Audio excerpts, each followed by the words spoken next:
السلام علیکم ورحمۃ اللہ۔ یہ جو آپ کے پاس ہاتھ پہ مسجد ہے، یہ مسجد علی کے نام سے مشہور ہے۔ حضرت علی رضی اللہ تعالی عنہ جس زمانے میں خلیفہ بنے تھے تو لوگوں سے جو بیعت لی تھی اس جگہ پر بیعت لی تھی۔ اسی طرح صحابہ میں حضرت علی رضی اللہ تعالی عنہ سب سے بہتر فیصلہ کرنے والے تھے۔ تو جب کسی کا کوئی مسئلہ اٹک جاتا تھا اور حضرت علی اس کا مسئلہ جو لوگوں کے مسئلے سلجھاتے تھے، وہ اسی مسجد کی جگہ پر بیٹھ کے لوگوں کے مسئلے حل کیا کرتے تھے۔ ایک طرح سے کہہ لیجئے کہ اس زمانے میں حضرت علی کی آفس اس جگہ ہوا کرتی تھی، ٹھیک ہے۔ اسی طرح حضور اکرم صلی اللہ علیہ وسلم کے بعد جب حضرت عثمان رضی اللہ تعالیٰ عنہ خلیفہ بنے تھے تو حضرت علی رضی اللہ تعالیٰ عنہ اسی جگہ پر بقرعید کی نمازیں پڑھایا کرتے تھے کبھی کبھار۔ تو اسی وجہ سے اس جگہ پر ایک مسجد بنائی گئی۔ اس زمانے میں مسجد نہیں تھی، اسی وجہ حضرت علی چونکہ یہاں نماز پڑھاتے تھے تو یہاں پر ایک مسجد بنائی گئی جسے مسجد علی کا نام دیا گیا، ٹھیک ہے۔ اور یہاں پر اس زمانے میں مسجد نہیں تھی، اس مسجد کو بھی عمر بن عبدالعزیز رحمۃ اللہ علیہ نے ہی بنوائی تھی۔ باقی دونوں مسجد جس طرح کی ہے، یہ مسجد بھی پہلے اسی طرح کی ہوا کرتی تھی، لیکن ابھی کچھ دن پہلے تک یہ مسجد بند تھی۔ کمزور ہو جانے کی وجہ سے یہاں کی سرکار نے کچھ کام کیا ہے تو تھوڑا سا دیکھنے میں الگ ہے، ورنہ یہ مسجد بھی پہلے انہی مسجدوں کی طرح ہوا کرتی تھی۔ ان دونوں مسجدوں میں، مسجد بکر اور مسجد علی، ان دونوں مسجدوں میں عورتوں کو جانے کی اجازت نہیں ہے۔ مرد حضرات یہاں جا کر 2 رکعت نفل نماز پڑھ سکتے ہیں اگر پڑھنا چاہے تو، اور عورتوں کے لیے باہر بیٹھنے کی جگہ ہے۔ عورتیں مایوس نہیں ہوں گی اگر آپ لوگ کہیں کسی مسجد میں نہیں جا سکتی ہیں تو باہر بیٹھ کے مدینے کا سب سے بہتر عمل یہ ہے کہ زیادہ سے زیادہ درود شریف پڑھتے رہا کریں۔ جہاں اندر جا کر نماز وغیرہ پڑھنے کی اجازت ہے وہاں نماز پڑھ لیں، اور جہاں نہیں پہنچ پاتی ہیں وہاں زیادہ سے زیادہ درود شریف وغیرہ پڑھتے رہنا ہے، ٹھیک ہے۔ السلام علیکم۔ السلام علیکم ورحمۃ اللہ وبرکاتہ۔ یہ جو آپ مسجد دیکھ رہے ہیں اپنے پاس، یہ مسجد غمامہ کے نام سے مشہور ہے۔ غمامہ عربی میں بولا جاتا ہے بادل کو۔ حضور اکرم صلی اللہ علیہ وسلم کے زمانے میں ایک مرتبہ مدینے میں بہت دنوں تک بارش نہیں ہو رہی تھی، تو صحابہ اکرام رضی اللہ تعالیٰ عنہم اجمعین نے حضور اکرم صلی اللہ علیہ وسلم سے بارش کی دعا کی درخواست کی۔ تو اسی مسجد کی جگہ پر حضور اکرم صلی اللہ علیہ وسلم نے بارش کی 2 رکعت نماز پڑھی اور اس کے بعد دعا کی۔ ابھی حضور اکرم صلی اللہ علیہ وسلم دعا کر ہی رہے تھے کہ سر پہ بادل آیا اور اتنی بارش ہوئی کہ حضور اکرم صلی اللہ علیہ وسلم کو دوبارہ دعا کرنی پڑی، تب جا کر بارش رکی۔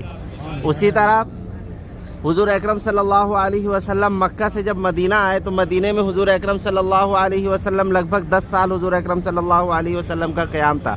تو مدینے میں رہتے ہوئے 10 سال حضور اکرم صلی اللہ علیہ وسلم عید اور بقرعید کی نماز اسی جگہ پر پڑھایا کرتے تھے۔ اسی طرح ایک بادشاہ تھا نجاشی، جب مسلمانوں نے ہجرت شروع کی، جب مکہ میں مسلمانوں کو بہت ستایا گیا تو وہ مکہ سے نکل کر مدینہ آ رہے تھے یا دوسری طرف جا رہے تھے، تو سب سے پہلے حبشہ گئے تھے، مسلمان حبشہ گئے تھے۔ تو وہاں کا ایک بادشاہ تھا جس کا نام تھا نجاشی۔ وہ اس وقت تک دوسرے نبی کو، پہلے انبیاء کو فالو کرتے تھے، لیکن جب مسلمان وہاں پہنچے تو انہوں نے بعد میں اسلام قبول کر لیا، اور جب ان کی وفات ہوئی تو حضور اکرم صلی اللہ علیہ وسلم نے غائبانہ طور پر اس بادشاہ کی جنازے کی نماز اسی جگہ پر پڑھی تھی۔ اس زمانے میں اس جگہ مسجد نہیں ہوا کرتی تھی۔ بعد میں عمر بن عبدالعزیز رحمۃ اللہ علیہ جب مدینہ کے گورنر بنے تو انہوں نے اس جگہ پر مسجد بنوائی، ٹھیک ہے۔ بعد میں پھر ترکیوں کے ہاتھ میں گئی، اسی وجہ سے یہ مسجد ترکیوں کے اسٹائل میں، یعنی ترکیوں کی بلڈنگ جس طرح کی ہوتی ہے ویسی لگتی ہے دیکھنے میں۔ اسی طرح ادھر پیچھے ایک مسجد اور دیکھ رہے ہوں گے، یہ والی مسجد، یہ چھوٹی سی ادھر میرے پیچھے، یہ مسجد ابو بکر کے نام سے مشہور ہے۔ حضور اکرم صلی اللہ علیہ وسلم اس جگہ پر عید بقرعید کی نماز پڑھایا کرتے تھے، اور حضرت ابو بکر صدیق رضی اللہ تعالیٰ عنہ جب خلیفہ بنے تو انہوں نے اس جگہ پر نمازیں پڑھائیں عید بقرعید کی۔ تو اس جگہ پر مسجد بنائی گئی مسجد ابو بکر کے نام سے، چونکہ حضرت ابو بکر صدیق رضی اللہ تعالیٰ عنہ اس جگہ پر نماز پڑھایا کرتے تھے۔ یہ جو مسجد غمامہ ہے، مسجد غمامہ میں عورت مرد دونوں کو جانے کی اجازت ہے۔ اگر آپ 2 رکعت نفل نماز پڑھنا چاہتے ہیں تو یہاں اندر جا کر پڑھ سکتے ہیں۔ مرد کے لیے ادھر سے راستہ ہے، عورت کے لیے یہاں سے راستہ ہے۔ اگر آپ چاہیں تو جا کر 2 رکعت نفل نماز پڑھ سکتے ہیں۔ السلام علیکم۔ اب یہاں سے یہ حدود حرم شروع ہو گیا، مسجد نبوی کا جو ایریا، یہ جو آپ دیوار دیکھ رہے ہیں چاروں طرف، حضور اکرم صلی اللہ علیہ وسلم کے زمانے میں پورا مدینہ اتنا بڑا ہوا کرتا تھا، یعنی کہ جو پورا شہر تھا وہ شہر اسی دیوار کے اندر ہی بسا ہوا تھا۔ یہ جو مسجدیں ابھی ہم نے دیکھی ہے باہر کے علاقے، یہ پورا شہر کے باہر کا علاقہ ہے۔ ابھی جو مسجد غمامہ کے پاس کہا کہ حضور اکرم صلی اللہ علیہ وسلم نے بارش کی دعا کی تھی، تو دعا کے بعد بہت زیادہ بارش ہو رہی تھی، تو حضور اکرم صلی اللہ علیہ وسلم نے یہ دعا کی تھی کہ اے اللہ مدینہ شہر کو چھوڑ کر مدینہ شہر کے باہر جہاں تیری مرضی ہو بارش ہو. تو اس زمانے میں اس مدینہ شہر کو چھوڑ کر جو باؤنڈری ہے اس پورے شہر کو چھوڑ کر شہر سے باہر بارش ہو رہی تھی. اس پورے شہر میں کیا نہیں ہو رہی تھی اس زمانے میں؟ بارش نہیں ہو رہی تھی.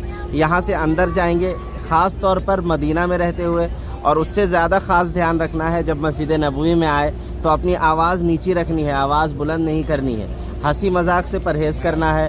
حضور اکرم صلی اللہ علیہ وسلم کے بارے میں اللہ تعالیٰ نے قرآن میں ارشاد فرمایا ہے یا ایھا الذین آمنوا لا ترفعوا اصواتکم فوق صوت النبی الی آخر الآیہ. پوری آیت ہے کہ حضور اکرم صلی اللہ علیہ وسلم کے بارے میں اللہ تعالیٰ نے کہا ہے صحابہ اکرام رضی اللہ تعالیٰ عنہم اجمعین سے کہ حضور اکرم صلی اللہ علیہ وسلم کے سامنے اپنی آواز بلند نہ کیا کرو.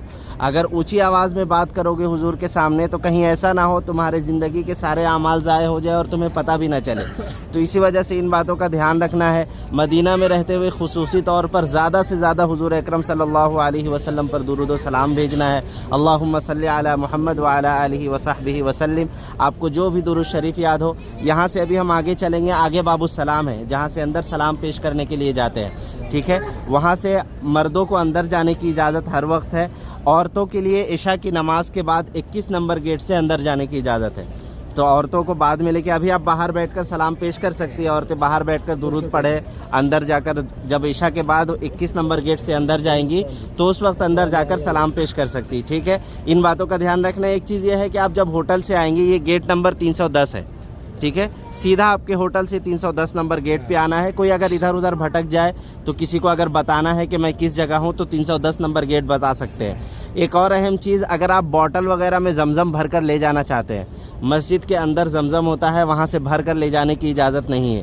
یہ جگہ ہے, یہاں پر زمزم کی لائن لگی ہوئی, ٹوٹیاں لگی ہوئی ہے. یہاں سے آپ بوتل میں جتنا چاہے زمزم بھر کر لے جا سکتے ہیں. ایسے تو ابھی کھلی ہوئی ہے ورنہ بعد میں بند ہو جاتی. نمازوں کے ٹائم, نمازوں کے بعد کھل جاتی ہے نا, یہ جگہ کھلی رہتی ہے. یہاں سے آپ زمزم بھر کر چھوٹی بڑی کسی بھی طرح کی بوٹل میں لے کر جا سکتے ہیں. ابھی چلتے ہیں آگے, سلام پیش کریں گے. ایک چیز یہ ہے کہ جنت البقیع پیچھے ہے. جنت البقیع نماز کے بعد, خاص طور پر فجر کی نماز کے بعد اور عصر کی نماز کے بعد زیادہ دیر تک کھلی رہتی ہے. مردوں کو جانے کی اجازت ہے, چونکہ قبرستان میں عورتوں کو جانا منع ہے تو اسی وجہ سے صرف مردوں کو جانے کی اجازت ہے جنت البقیع میں. عصر کی نماز کے بعد اور فجر کی نماز کے بعد آپ جنت البقیع میں جا سکتے ہیں. ٹھیک ہے, السلام علیکم.